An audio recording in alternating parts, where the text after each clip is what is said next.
Hello everybody, thank you for joining me. Danny Jenkins here, CEO of ThreatLocker. Today I want to talk to you about a balanced security stack in your MSP. And I don't know if you remember, back in the good old days, I remember back in 2001, the love bug. Anyone here remember that? It was the most notorious virus of all time. It spread to about a third of the world's computers, and the way it worked is you opened an email attachment.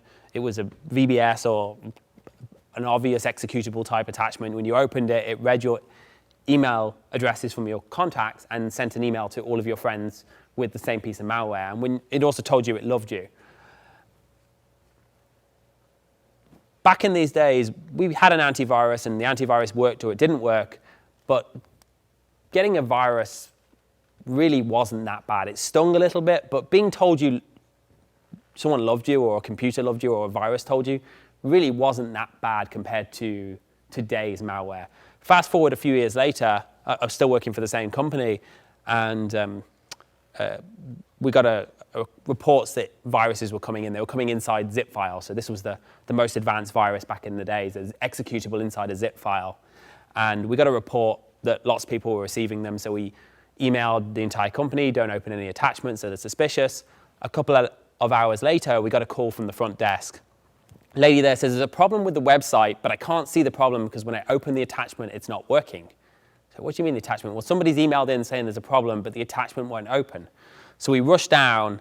By the time we got down to the front desk, the lady on the front desk, she had a lot of makeup on. Her face was covered in makeup. She was bawling her eyes out, and there was a picture of a man's penis on the screen offering her a penis enlargement. And she was upset over this. I mean, this was really bad. And HR got involved, and is there an issue here with someone having to see inappropriate content? And if we think about this, how have we gone from a love bug that tells you I love you being the most notorious virus to malware that shows pictures of penises and somebody being upset over that to today, where businesses are being destroyed and entire companies cease to exist. Government agencies are being taken over by nation-state hackers, or some guy sitting in Ukraine or North Korea hacking local government and Garmin and MSPs and all these small things. And we're not talking about viruses that say I love you anymore. We're talking about viruses that completely destroy your business. The most likely way you're going to go out of business today as an MSP, or one of your clients for that, is a cyber breach. Anyone here ever deal with Emotet before? Emotet is one of the few pieces of malware today that doesn't appear to be ransomware. And what it does is it harvests all your financial information, extracts it from your computers and steals it essentially. But it's also really, really difficult to get rid of. It's essentially when you open it, or somebody executes it, it self-spreads in the network. It spreads using network shares. It registers as Windows services, and it hides itself as Windows files. And every time it spreads, it changes the hash, so the antivirus can't keep up with it. And not only is it very, very difficult to get rid of, we go back to that case where that lady was bawling. I took a computer, I ran an antivirus scan on it, I removed the malware. 30 minutes later, everything was back up and running. Compare that with trying to get rid of Emotet, where you can literally spend weeks trying to get this malware removed from a machine. But it's not only that it's harder to remove, it's also stealing your financial information. It's also stealing your data. It's very, very difficult. It kind of reminds me, if you ever dealt with it, this scene at the end of The Terminator where Kyle Reese takes a piece of dynamite and he blows it into the Terminator's stomach and blows him to pieces. And he just gets back and keeps going. That's kind of Emotet. And all along the way, it keeps collecting more data, more financial information, which is going to be used in future attacks against you. Today's malware doesn't just sting. It doesn't just tell you I love you or show you inappropriate pictures or even send spam emails. It steals your data, it encrypts your files, it harvests your credentials, and it's a real risk for any business who gets infected with it. And the harder the malware is, the more aggressive it gets, the harder it gets to remove, and the more your customers hate you. The other problem is attackers are tactically planning their assaults. It's not like you just get a scatter email anymore, where an email, somebody like Lovebug, somebody opens that email, it spreads out and it sends to everybody in your address list. That's not happening anymore. These guys are actually looking at the company, finding out who their partners are, what backup software they use, what relationships they have, and tactically planning their assaults. Before they even launch their attack, they know who the MSP is, what do you use for backups. They're changing the backup routines. I mean, the amount of times I've seen a backup routine change. So you get your backup report every single day. You look really comfortably cool. I love Veeam. I love Acronis. I love Datto. And you see your backup report. It gives you all these green check boxes. But what the attackers are doing is they're actually changing those backups to only backup one file. And they're letting that run for 30 days before they even launch their attack. And they're finding out who you do business with, and they're using that information to figure out how to get into your company. So they're not just scattering the email to you anymore. They're finding out, okay, this is an MSP, and they do business with this company. I'm going to send an email from the MSP because that's a trusted source. Or this is a car body repair shop, and I know they buy from this paint store, so I'm going to send an email from them because they're more likely to open it. They're taking the time to target companies, big and small, to get into them. And then only when they're ready, they launch their attack. That's when checkmate happens. That's when they say, okay, we've destroyed your backups, we figured out who your partners are, we're now going to send this piece of malware, we're going to get onto somebody's machine, we're going to encrypt the files across your network, and now, while we're there, we're also going to harvest a bunch of information and steal your data. And when they win, when they get these attacks, they're winning big. They're not getting a few $100s. I remember the first piece of ransomware I saw. The guy paid, it was $300. I mean, $300 for a ransom today. I mean, Garmin just got asked for $10 million. The state of Florida paid over $2 million in ransoms, just 3 cities in July last year. $2 million between them they paid to get their data back. And these guys, they're winning big. The reward for launching these attacks is not a few $100s. They're organized gangs, they're organized crime, and they're getting big return on their investment. And then once they launch their attack, they're capitalizing on their investment. I don't know if you remember this movie, but essentially this guy wants to break out of prison, and he offers to do the warden's tax returns. And he's doing all the warden's tax returns, and he builds trust with the warden, and then he launches his escape, and he gets out. I can't even remember how he gets out. But while he was planning his escape, while he was doing that, he was collecting data on the warden. He was collecting information about his social security number, who he banks with, where he keeps his money, all of this details. And then after he broke out of prison, he went and stole $3 million from the warden's bank account.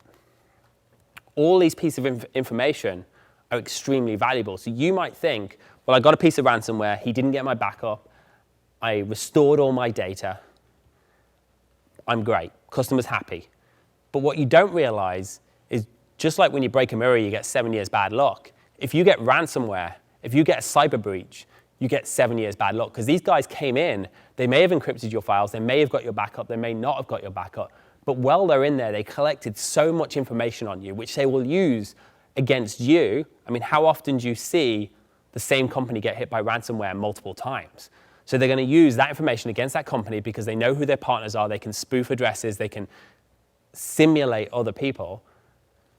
They've got birthdays, airline bookings, invoice numbers, TV subscriptions, tax returns, all of this data. They can use it to steal your identity. They can use it for spear phishing campaigns, redirection of bank accounts. So for years to come, the attacker that got you may keep coming back at you and getting successful over and over again. And the other thing is they can sell that data to say on the dark web and say, this company, we managed to ransomware and they paid me. So they're a good target. They're a good payer. They're a safe bet. So if you did pay, they're going to come back after you. Even if you didn't pay, they'll sell the data. So other attackers can use that to get more ransomware or to steal bank information or to steal partnerships or not even go after you again, but go after your partners again or that company's partners again. The problem is all of this malware is getting harder to detect. I remember back in 1990s, I got my first computer. I was really smug. I went down to PC World and I bought an antivirus. Someone said, you need an antivirus. You've got to have an antivirus on your computer. So I went to PC World and I bought Norton antivirus. And I got my little floppy disk and I brought it home and I put it in and loaded it up and installed this antivirus. I didn't have an internet connection. I had no way of getting a piece of malware on my machine. But I felt really cool because I had an antivirus. And what this antivirus did is it said, if you tried to install new software, if you tried to put a new program on your computer, it would tell you if it was a known virus. And of course, I didn't get a virus because my computer ran Microsoft Office, and if you remember, in Carter Encyclopedia, that's pretty much all it did. Now, since then, antivirus has come a long way. We've gone to next-gen antivirus. We've gone to artificial intelligence, threat hunting. We've got SOCs with EDRs and all of this extra information to help detect these threats.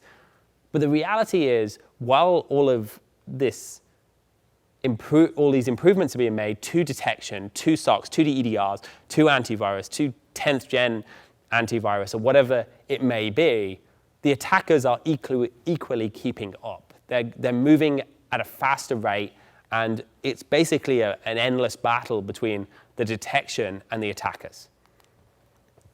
And even if we could find a magic antivirus, a magic detection technology that's going to find all of these cyber breaches and stop them from happening, even if that existed, which it does not, attackers are often using legitimate tools against you.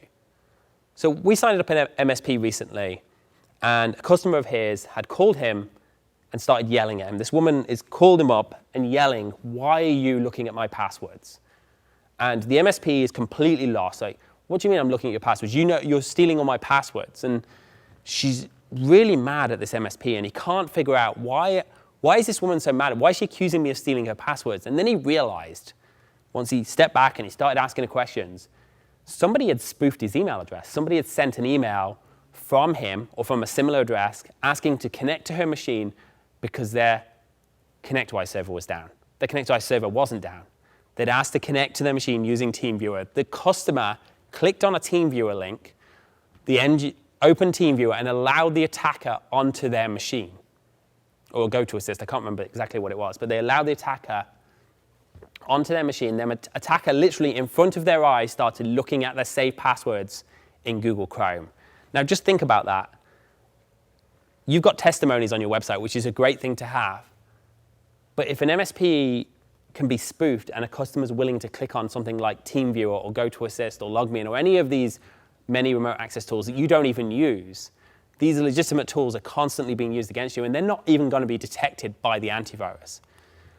And then we can go into things like Regeserve and RunDLL and PowerShell. Like Regeserve, for example, has the ability to run code directly in memory from a GitHub repository on the internet. It doesn't even, it's virtually impossible to be detected until it's done enough bad to be shut down by the antivirus. PowerShell, there's enough built-in commands in PowerShell to encrypt your files, turn on BitLocker, upload your files to the internet. I'm going to show you today with a rubber ducky how easy it is to use PowerShell, no malware, to upload data to the internet. Legitimate software like TeamViewer and Screen Connect are constantly being used. There's all of these good tools that are being used against you. And the antivirus, the EDR, isn't even necessarily looking for these threats because they're not malware. So how can we defend against all these threats? What can we do? What can you do? How can you balance your security better to defend against this constant battle against malware, this constant battle against cyber criminals? Well, first of all, you need to stop chasing the threat. The idea, my background is enterprise.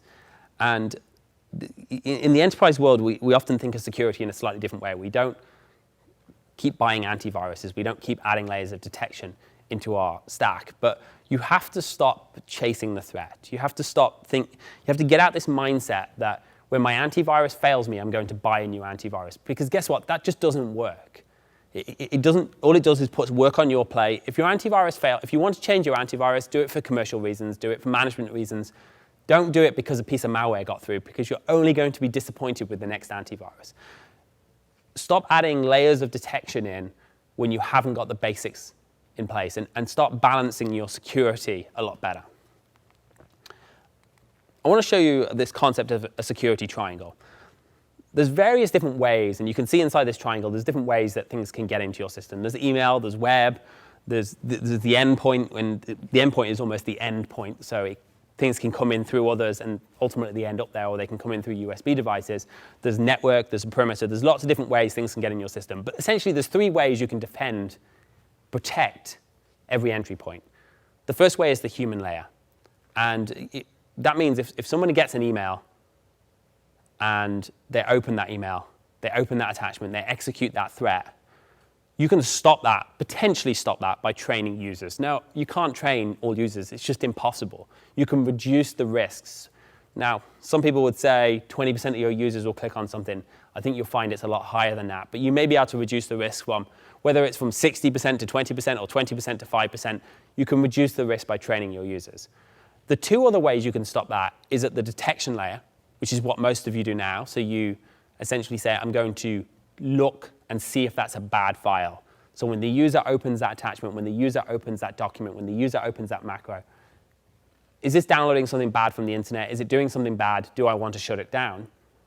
Or you can use the control element, which is things like application whitelisting. Before I jump too much into that, I want to look at the network. So often when we think about security, we think about firewalls, because go back to the 80s and 90s, and that was really the beginning of computer security, when we think, okay, we create all these servers, we have an internet connection, we have a line, and at the beginning, there was a server. People could connect to that server on any port they wanted to. And then we realized that's a really dumb idea, and we want to stop people connecting via SSH or, well, RDP now, but on newer servers, but remote FTP, if it wasn't needed, we wanted to shut it down. We didn't say, well, we need to add a layer of detection. We didn't say in the 80s and 90s, why don't we create this IDS system that detects the bad guys trying to connect to our servers and then shuts down the network traffic? That was too complicated and not viable. What we did is we said, we're going to build firewalls, and those firewalls are going to have sets of rules. And those rules are going to say, if this port is needed from this location, we're going to open it. If it's not, we're going to close it. Very, very simple concept, but extremely effective. It changed attackers from having to connect to your machine to now find ways to get around the firewall. Later on, we added the detection. So we said, OK, I'm going to put an IDS in, I'm going to put an IPS in. For the stuff that is allowed, we're going to try and add another layer to detect the bad stuff in there.